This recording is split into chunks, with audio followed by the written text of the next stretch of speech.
Pavle tvrdi дека не постои ништо што би можело да предизвика загриженост кај Божјото дете.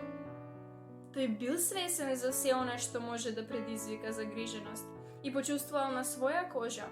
Неговиот народ бил поробен од туѓа војска, со него управувале корумпирани водачи, бил во затвор поради лажно обвинение и далеку од оние кои ги сака. Се обидувале да го уништат неговиот труд околу основањето на црквите. Поднесол физичко страдање, а на крајот се соочил и со погубување.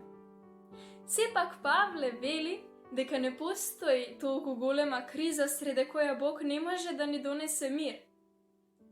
Бог може би нема секогаш да ги реши нашите проблеми, но тој ќе го понесе нашиот товар.